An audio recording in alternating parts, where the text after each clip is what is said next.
Hey, you guys, it's Denise Walsh here. I am super excited to connect with you tonight on our, third night of overcoming self-sabotage. In the comments below, I want to hear from you. I'd love to hear your aha moment from today when we spent some time truly assessing what we're listening to, what we're filling our time with, what we are choosing to surround ourselves with, because it all becomes a part of the tribe that our body then begins to believe is normal. And because of that, because we know that, we can now start hacking our brain. Like we can hack ourselves, you know what I mean? Because we can be intentional by putting ourselves in a community of dreamers. We can be intentional by putting positive things around our home, in our ears, in front of our eyes, right? Because we know that our subconscious is going to gravitate towards the tribe it believes is like important or possible or like normal.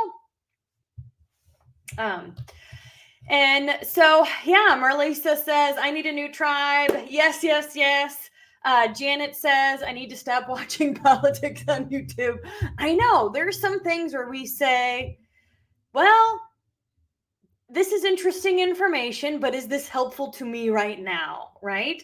And I know I myself got into watching a ton of stuff during COVID, like what the heck is happening in this world? And then I got to a place where I said, this isn't serving me today to be living in this fear. So, because those things can trigger fear, right? The news, the anything, it can be on either side where we just are living in this consistent fear. Someone says, my husband is doing this right now. Yeah, I know it. And so you can tell it impacts us physically, right? And so what happens is when we see things and we hear things and we imagine things, it impacts our body. And then our body starts to shift. Like we have higher anxiety.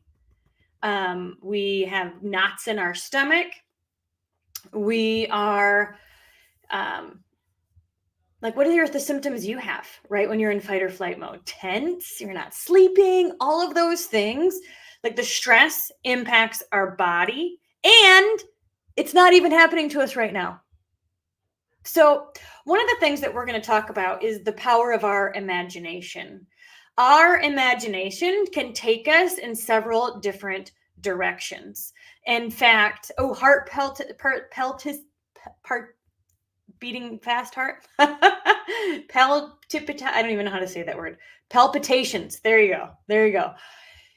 One of the things that I actually did a podcast this last week with Stop Sis, which is my nonprofit, where we focus on trauma and trafficking survivors. And Rachel, my co-founder, we interviewed her son, who's in 7th grade, and he has panic attacks. And so we talked to him about the anxiety that he starts to feel and how it feels in his body and what he's experiencing in his mind. And he said that when he has panic attacks, he daydreams the worst case scenario. He utilizes his imagination to think about the worst possible option, right? How many times do we start? I mean, I talk about this all the time in 90 Day U-Turn. How many times do we start thinking things like, oh, living in a van down by the river. Like, I'm going to lose my job. I'm going to lose my house. I'm going to XYZ. None of it's actually happening right now. None of it's actually true right now. And even if it is, it doesn't necessarily help us, right, to stay in this constant loop of daydreaming about fear. And again, when we see something, we hear something, we experience something, we're imagining something, our body responds to it as though it's true. Our body cannot differentiate from a real or an imagined event. So if you are going to experience, like if you're going to use your imagination, I'd love to challenge us all to use our imagination to see ourselves 3 steps ahead. So here's what we do. I'm going to do a quick exercise for you. I had a guest slotted for tonight, but she had to unexpectedly cancel. So I'm going to hang out with you, just me tonight. And if you've got any questions about being a coach, if you have any questions about self-sabotage, if you have any questions, let me know in the comments or chat, because I'll be able to answer them tonight. And so, yeah, well, Janet says, my mind can't deal with the mind can't deal with two things at once. Yes. And Marlisa said, past the trauma. Yeah. Oh, and you break out in shingles. Yeah. And okay. So let's talk a little bit about trauma and how that can impact us. So when you experience a traumatic event, your nervous system and your brain, like everything's heightened. I mean, you guys all remember, right, where you were when 9/11 happened. How many of you remember where you were when 9/11 happened? Like all firing on all cylinders. You can think, if you talk to somebody who has been in a traumatic event, oftentimes they know the details of what things looked like in the room and where things were. Like it's like photographic memory, right? And what happens is in that moment, or in those moments, you're on hyper alert and you're tensed and your nervous system shifts and your brain's on, auto, like, you know what I mean? Hyper alert. And so what can happen is that there are things that you see in your world that can be we call them triggers, right? Where they are reminders of the abuse or the trauma. And it can put our body back into fight or flight mode super quickly. And so what we want to do is we want to retrain our nervous system to get out of fight or flight mode, and our automatic thinking to get out of fight or flight mode. Because of the way our brain works, it's all there to protect us. It's not like it's all there for good. It's to be helpful to us, but we also have to learn how to heal from it. And if we don't, then we're going to be responding and reacting to these triggers that are no longer hurtful. So for example, you see your boyfriend's car, your boyfriend is somebody who's hurt you in the past. All of a sudden, even if it is his car, or if it's not his car, but it looks like his car, all of a sudden you're in freak out mode. And so what we want to do is we want to train our nervous system and train our automatic thoughts to live in the world of dreams, right? To live in rest and digest, to live in the world of peace. And if we do get triggered into trauma or panic or fear, we can go back to peace more quickly. What happens if you've experienced trauma is that sometimes it doesn't take much for you to be in freak out mode, right? Or constant chaos or constant stress. I mean, I think of, stay-at-home moms can be in constant stress all day long, like putting out fires with all the kids, and this is happening, and this is happening, and this is happening. In fact, I used to go for a walk with my neighbor. I didn't have kids at the time, and she did. And I was working as a therapist, and I remember thinking to myself, she just needs to get this out. Like, she just had a trauma of a day. She just needs to work this through her system. But if we don't work it through, it can get stuck in our body, and our nervous system is triggered into that fight or flight mode. And then our thoughts are too. So our thoughts are triggered into the worst case scenario. And again, that can be human. It's kind of always easier to think about the worst case scenario. What we want to do is we want to retrain our brain and retrain our nervous system to live in rest and digest, because the power, and one of the best ways to do that is by using the power of your imagination. Because again, your brain does not differentiate between a real or an imagined event. And so because of that, you can use your imagination to retrain your brain and your body to remember that you're currently safe. The reality is, you guys, is you cannot fully heal if you're not currently safe. So step one is to get safe. We talk with people all the time about this. Like, if we're living with a narcissistic gaslighter, like, you're not safe. No matter how many times he's telling you he's going to change, like, getting safe is step one. And obviously, I'm not giving any advice here. We always recommend a safety plan, get with a counselor and like work through some of this stuff. It's not always as easy as just like walking up and leaving. Otherwise, you would have done it already. So work through a safety plan, but the goal is to get safe. And then once you're safe, you can start healing. And as you heal, you retrain your brain and you retrain your automatic thoughts and and your nervous system to live in rest and digest, which means that instead of the blood coming from your head into your limbs, like in freak out mode. Whew, sorry, I don't have any water near me either. Your blood goes to your organs and it works within your organs. It goes to your brain. Like your body just works more functionally. Sometimes inflammation and gastric issues are connected to being in chronic stress because your body's working overtime. It always thinks it's in danger. It's always running from a tiger and it never has a chance to repair. Yeah. All right. So I'm going to do a quick exercise with you guys, and I'm going to share with you an example of how your imagination impacts your body. Just like the 7th grader said, the podcast will post on the Stop Sis YouTube channel on Monday. And so be sure to listen to his story. It was really super cute to have him share his perspective. But just like the 7th grader said, you're daydreaming the worst case scenario. We want to daydream the best case scenario. And guess what? Our body will follow. Woo! Okay. So if you're driving, don't do this. But if you are sitting at your desk or in your kitchen or whatever, I want you to put both your feet on the floor and relax your shoulders. This is only like a 5-minute little meditation visualization to share the example here. But what I'd like you to do is close your eyes, relax your shoulders. And we're just going to take a few deep breaths to slow down our thought process and get out of our head into our heart.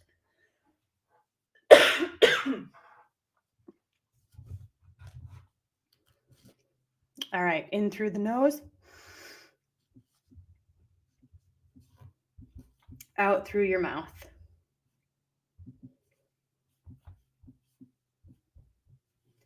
In through the nose and out through the mouth. All right, so what I'd like you to do is to imagine that you are standing in your kitchen. It is nice and clean. It smells beautiful, like there's a candle going. Our fresh baked cookies just came out of the oven. You're looking around, you walk into the kitchen, you look around, it's super clean. You see the window right above your sink is slightly opened and there's a slight breeze coming through. You take a big deep breath. You feel safe in your home. You notice on the counter that there's a cutting board with a lemon on top. And next to the lemon, you notice there's a knife. And so you walk over to the cutting board and you pick up the lemon. You smell the lemon. You see, it's a whole lemon. You can feel the crevices. You put it back down and you pick up the knife in your dominant hand and cut it in half. Juices squirt all over your hands. You put the flat side of the half down and you cut it again so the lemon is in quarters. You pick up the quarter lemon. Lemon juice falls down your hand, dripping down your arm or your hand. You smell it. You smell the citrus of the lemon. And when I count to 3, you bite into the lemon. 1, 2, 3. Woo! And then you can come back into this room. All right. I'd love to hear from you. How many of you tasted the lemon? Even though, obviously, we're not in our kitchen. We didn't just cut a lemon. But I know every time I do that little visualization, you can feel the sour in your neck. Janet said, felt that. Yep. Yep. Yep, me too. Yeah. Ooh, and Marlisa said her mouth started watering. Eli, could you grab me a LaCroix? Because I keep coughing and need some water. Thank you. I was wondering, how do I get some help? Leisha said, automatically squinched. I know. It's powerful. We have a couple cool exercises like that we do with the 90-day U-turn that help to give us physical examples of how our body is impacted by our imagination and our thoughts. And so, thank you, babe. You're the best. And so, since we know that our emotions are, even our body, like secretions, you know what I mean? Like that sour taste is impacted by our imagination. We know that if we use our imagination to start experiencing and thinking about the best case scenario, our body's going to respond to that too. So what does it feel like to live in rest and digest? Like, what does it feel like to live in the world of dreams? What does it feel like to live in the world of peace? Your thoughts are calm. They're not racing. Or your heart's not palpitating, running fast, right? Your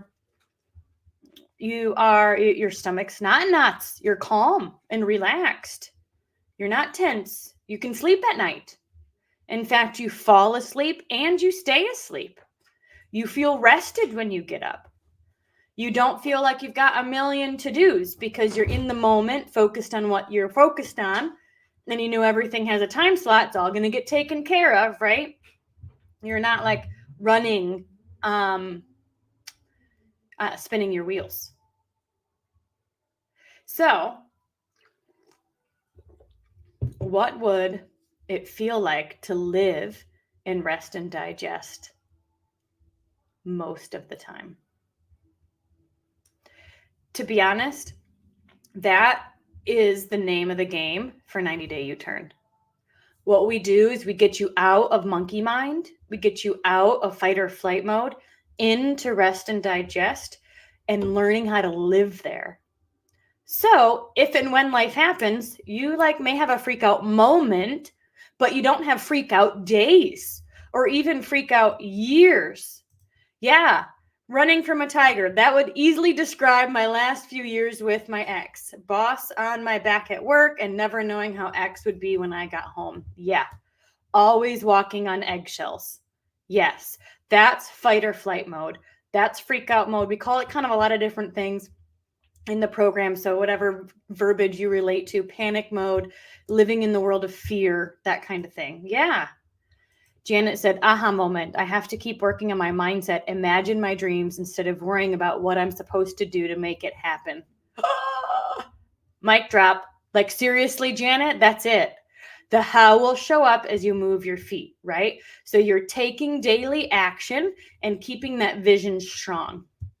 As somebody who's worked with clients and team for over 20 years, one of my best ammos, I guess, the thing I was really good at was keeping the vision strong, not only for me, but for my team. Because we want to keep focused and using our imagination on what it's going to look like when we win. What does it look like how does it feel? And you really start to live as though you're 3 steps ahead of where you are now. And guess what? Your body's job is to figure out a way to make it so. So in this live, I entitled 3 months to experiencing radical peace or something like that, extraordinary peace. And this is exactly how. It doesn't start with everything in our life figuring ourselves out. It doesn't start with people being nicer or our boss being nicer even, or whatever. There may be some things we need to do in terms of of setting boundaries or gaining clarity on what we want next and taking different actions and things. But you'll find that the world will start to rearrange itself when you are clear on what you want, you're believing that it's possible and that it's happening, and you're living as though it's 3 steps ahead of where you are now. When we do our retreats, we always end with a dream dinner where we pretend like it's 5 years from now and we've accomplished all our goals. And so people come with their books that they've written. People come with, they're like, some people came with keys to their cottage, and they're just starting to really declare what it is they really want life to look like. And they step into it at these events and start talking about it as if it's happening. And I can tell you, we had a girl come to a retreat. And of course, most people think that I'm silly. And they're like, I can't believe you're making us do this. But her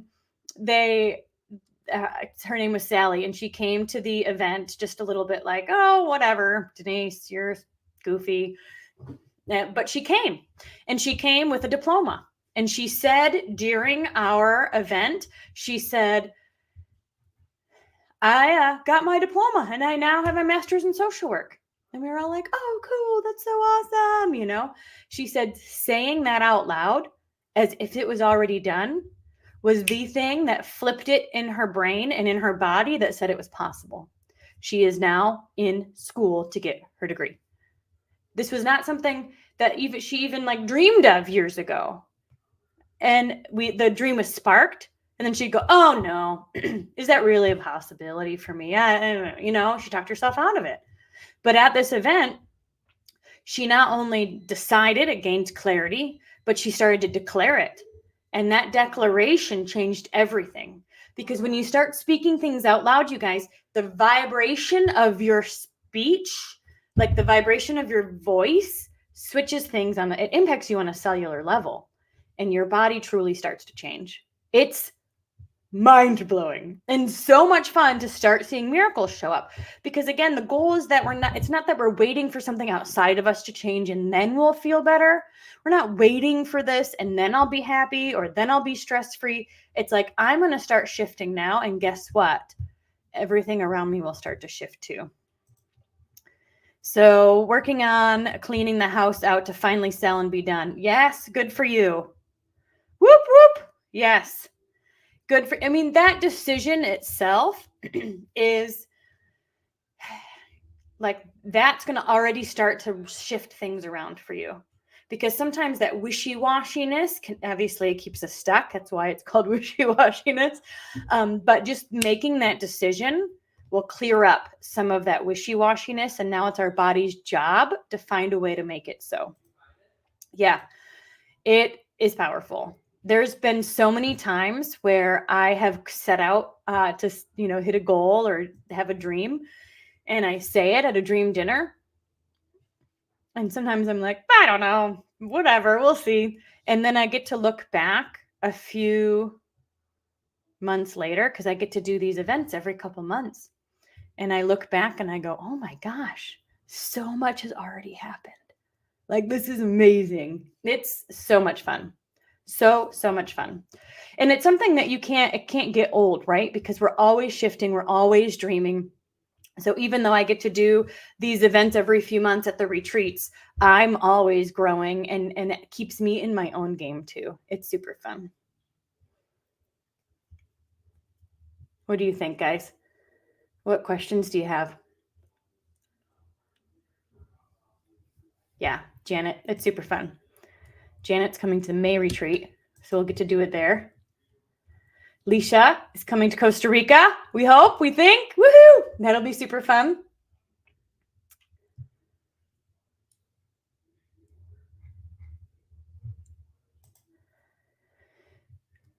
Let's see. I've been feeling a little defeated having to re-clean an area my daughter and I cleaned 6 to 8 months ago. You feel like you shouldn't have had to be going back over this. Aw, well, I'm sorry to hear that. I'd love to hear what area you cleaned. I just know, I guess I'd want more information, because I feel like I have to clean. I have to clean areas of my house quite frequently. But I think the thing to ask yourself, if you're feeling defeated or if you're feeling like you're having to do more than you should, or you expect, or you wish that you had help, that might be some of the underlying emotions for this. So let me know what you think. But the questions to ask yourself, or the things to shift and to focus on, are what can I control? What can I control? Because there's 3 things that you can do to solve a problem, right? You can accept it, change it, or stay miserable. And so it sounds like if you are looking to move and you're already decided that you're going to change it. Accepting it would be dealing with the gaslighting, dealing with the uncertainty, dealing with the emotion dysregulation, which is no place to live, right? And so accepting it would be to just accept that and decide that it's okay. And you've already decided, no, it's not okay. So you're deciding to change it. Staying miserable would be staying, but hating it, right? So choosing to make a change is already a step in the right direction. Oh, so your kitchen. Yeah. Yep. Yep. That's not fun if things get, oh, good for you. So yeah, now it's a fresh start for you. It's a fresh start. This is going to feel so good. And it's one step at a time, because what's interesting, when you are used to living in fight or flight mode, and you're used to living in kind of that constant chaos or panic, your body thinks it's normal, you guys. And this is what self-sabotage is all about. If you start to feel peace, you're like, that's weird. And then you revert back to chaos. This is why you'll hear of stories of people who will say, man, I just keep going from bad relationship to bad relationship to bad relationship. They'll say, I must be a magnet for bad relationships. And you kind of are, because your subconscious says, oh, this must be normal. It must be normal to be treated like crap. It must be normal to have alcohol addiction. It must be normal, all these things, right? And so as you kind of are free from him and your situation, you'll want to start learning a new normal. And so if it feels uncomfortable for it to be quiet, or feels uncomfortable for it to be peaceful, start to remind yourself that this is a new normal, right? And then the goal is to shift your nervous system into rest and digest. But we're glad to support you on your journey, because you certainly don't want to figure it out on your own. You want to have a community around you to help walk you through some of that mud. All right. Somebody asked, how many retreats do I do in a year? I typically do 3 retreats. We're always kind of evaluating them. Right now, they're included in the certification program. So I have a year-long certification program where I teach you how to be a dream life coach, and all these different exercises that you can do with clients as well. It includes 90-day U-turn, where you get to be a client and have these go through the training so you can have your own shifts. It includes being a support coach so you can practice the skills. And then I work with you for the following 6 months to build your business and to start making sales and figure out your own program, or you can sell 90-day U-turn yourself, all these things. And so the retreat is typically included in 90-day U-turn. I do now, because Leisha just took a Costa Rica spot. I have 1 spot left in Costa Rica. So I have opened that up to anybody who's interested. But a couple cool things coming down the pipeline. For example, instead of doing retreats, we may do a 2-day event, like a full day event, where we do dream life content and then business stuff. We may have all the dream life coaches come and share, and it would be like a women's retreat event, which would be so stinking cool. So there's a lot of things brewing in the pipeline that we're really excited about. Oh, very cool. So she says, it was weird that when he moved out, I didn't miss him hardly at all. He worked overnight and I worked days, so he was only home half the time. Yeah. Good. Well, we hope. Yay. Is this Robin? Is this you? It just says Facebook user. I'm sorry. But you were on a few days ago, so maybe it's you, Robin. And yes, you guys are going to be total friends. So both of you are in the education system. Robin's a teacher that was telling you about Leisha. So Yeah, I can't wait for everyone to meet. It's going to be super fun. And if it's someone else, put that in the, yes, it's Robin. Okay, there you go. Perfect. Awesome.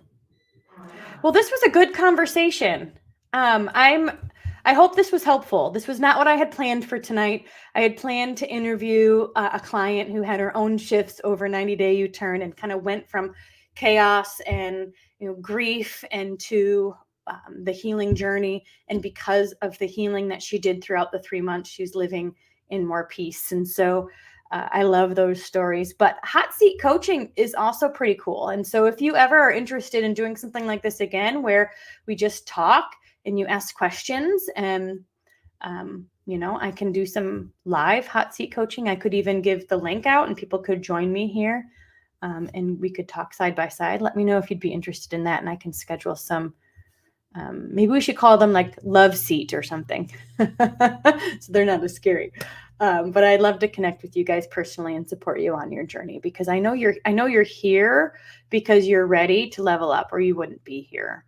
You have like felt that stirring and you're ready to take action on it.